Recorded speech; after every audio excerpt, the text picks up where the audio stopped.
آج کا مسلمان تو جو کنٹمپریری مسلمان ہے وہ تو بہت ڈرتا ہے. اس نے تو جو ہے اپنے آپ کو پھر وہ ہٹا لیا, یعنی جب جہاں یا تو اسلام ہے یا سائنس اور فلسفی ہے.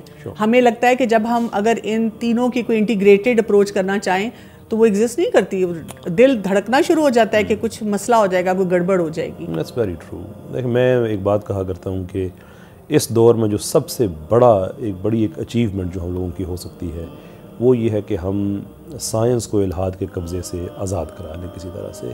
کیونکہ اس طبقے نے ایک پرسیپشن کریٹ کی ہوئی ہے کہ اگر آپ سائنس یا فلسفی سے تعلق رکھتے ہیں تو پھر مذہب سے آپ کا تعلق نہیں ہو سکتا. صحیح. پاکستان میں بڑے بڑے نام ہیں, آپ پی کے انٹرویو آپ نے ان سے کیے, آپ ان کے ساتھ پروگرام شیئر کیے کہ ان کی کتابیں آپ کو ملیں گی کہ اسلام بمقابلہ سائنس. دنیا میں آپ کو ملے گا کہ ریلیجن یہ کہتا ہے اور سائنس یہ کہتی ہے. حالانکہ سائنس کوئی الائیو اینٹی نہیں ہے جو کہہ سکتی ہے. Science in fact body of knowledge بھی نہیں ہے, پروسیس آف ڈسکوری ہے.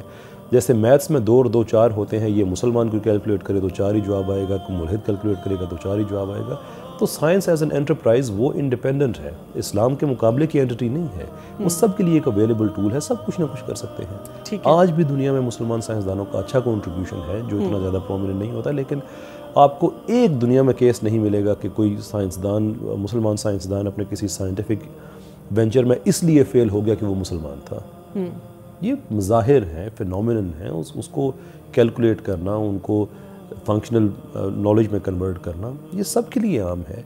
تو یہ تاثر ہمیں توڑنا ہوگا, اور میں بھی اس سلسلے میں کام کر رہا ہوں, اور پاکستان میں اچھے لوگ کام کر رہے ہیں کہ جو ہمارے ہڈن جیمز ہیں, وہ لوگ جو پریکٹسنگ مسلمز ہیں اور اچھے سائنسدان ہیں, ان کو ہم سامنے جب لے کے آئیں گے کہ دیکھیں یہ غلط تاثر کریٹ کیا گیا ہے صرف اس لیے کہ ایک طرف دکھایا جاتا ہے کہ جو لوگ سائنس سے تعلق رکھتے ہیں وہ کتنے پروگریسو اور ماڈرن ہے.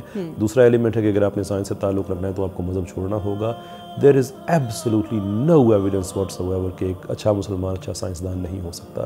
تو یہ تاثر جب ہم یہ ہمارا کام ہے, یہ تاثر ہم نے توڑنا ہوگا. تو اس کے بعد ہوپ فلی لوگوں کو ایک چیز جب سمجھ آنا شروع ہو جائے گی کہ religion is not if anything religion آپ کی سائنٹیفک انڈرسٹینڈنگ میں ایک ڈیپتھ لے کے آتا ہے, آپ کو روکتا نہیں ہے. So this is an important job that we have. تو پھر جب ہم اپنے سنہرے دور کی بات کرتے ہیں, وہ جو ہمارا ایک گلوریس ٹائم تھا, تو اس کے ساتھ پھر اس دور میں رہتے ہوئے ہمارا ریلیشن شپ کیا ہونا چاہیے؟ I think it's very simple. ہم اس دور سے ہی سیکھ سکتے ہیں کہ اس دور کے جو ہمارے سائنٹسٹ تھے وہ جمعے کا خطبہ بھی دے دیا کرتے تھے, وہ فقہ پہ بڑی اچھی باتیں بھی بتاتے تھے, شریعت کے بڑے اچھے اصول ان کو پتہ تھے, ساتھ وہ فلاسفر بھی تھے, وہ سائنٹسٹ بھی تھے, وہ سارا کچھ کرتے تھے, اور سائنس کی مختلف برانچز میں تھے وہ. تو دیٹ ہیز ناٹ چینجڈ. آج کی دنیا میں ایسا چینج نہیں ہوا. یعنی کہ آج بھی ہمارے جو اچھے سائنٹسٹ ہیں جو مسلمان ہیں, جو گیٹ اپ بھی ان کا ٹپیکل جو ہوتا ہے ایک نارمل جو اسلامی اصولوں کے مطابق ہوتا ہے, مثال کے طور پہ کہ وہ تاثر نہیں دیتے کہ وہ اب کوئی ایسے پروگریسو ماڈرنزم سب کولڈ کی طرف وہ چلے گئے ہیں. تو اگر وہ آپریٹ کر سکتے ہیں, دیر از ایبسلیوٹلی نو ریزن کہ کوئی اور آپریٹ نہ کر سکے. آپ کی داڑھی کبھی آپ کی لیب میں آپ کے لیے رکاوٹ نہیں بنے گی. آپ کا نقاب کبھی آپ کی سائنٹیفک نالج کے راستے میں نہیں آئے گا. دین کی بات پھیلانا صدقہ جاریہ ہے. ثواب کی نیت سے ویڈیو کو شیئر ضرور کیجیے. جزاک اللہ.